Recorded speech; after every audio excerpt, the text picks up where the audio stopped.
everyone, it's Robin, RS Island Crafts, and welcome back to my Advent Sewing Series. Each day I will be sharing a quick project that you can sew up before Christmas. Perfect for a last minute gift.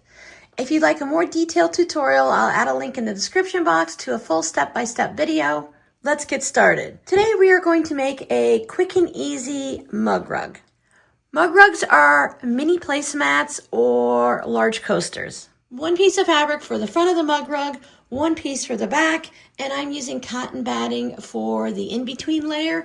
You can choose any type of batting that you like. I'm going to put some real quick, simple quilting on it, so I did cut my fabric and my batting a little bit larger than what I want my finished piece to be. When I'm done quilting, I will be trimming this to 6.5 by 9.5. I'll start with my outer fabric on top of my batting, with my fabric being right side up. Take it over to the sewing machine and just do some type of a simple quilt design on it. I'm just going to do some simple serpentine wiggle squiggle type quilting on here.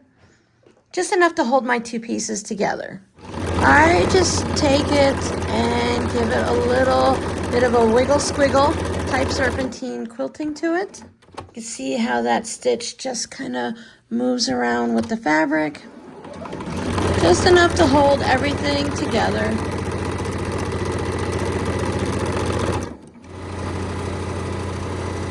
For a project this small, it doesn't need a ton of quilting. Now I'm going to trim it down to the 6.5 by 9.5. I want to make sure that I have batting underneath all pieces, so since I have some extra fabric here, by trimming off those little extra bits that were sticking out, I know there's batting underneath every bit of this fabric. So now I can choose where I want it to sit.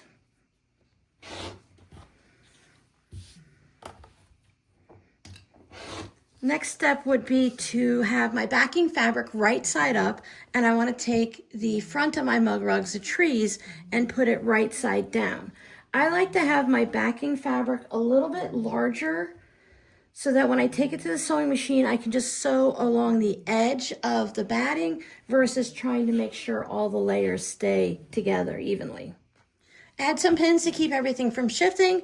Take it back to the sewing machine, and with a 1/4 inch seam allowance, 2.0 stitch length, I'll be stitching around using the outline of the batting to find my 1/4 inch seam allowance.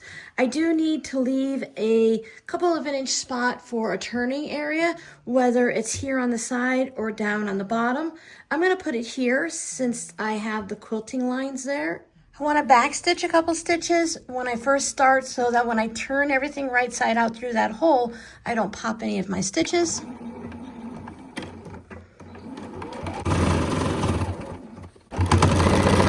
I can just continue stitching all the way around.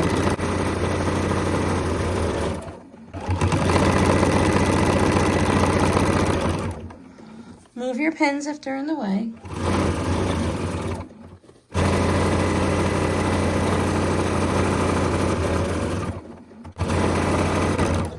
And then leave your opening again and backstitch.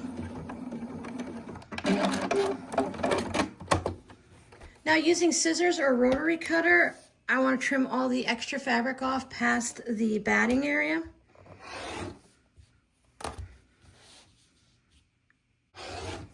I also like to trim a little off the corners just to reduce some of that bulk when we turn it right side out. Reach through, grab a corner, pull it out, turn everything right side out. To get my corners to pop out nicely, you can have a point turner or a corner turner here, and it'll just help pop it out. This is a flamingo from Flamingo Toes.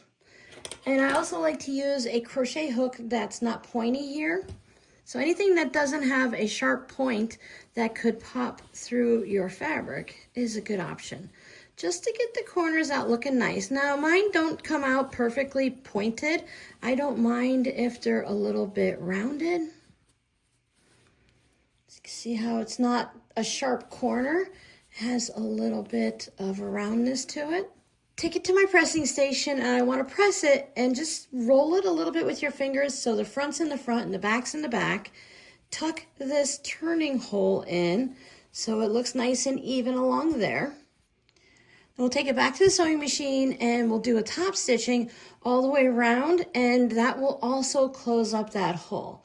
If you prefer, you can just hand stitch that closed and have it like that.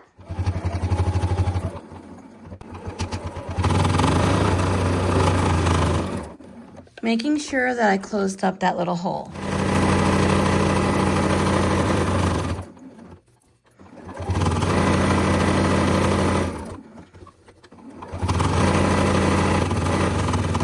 And when I get back to the beginning, I'll go past a couple of stitches and then back stitch. Here's our finished mug rug.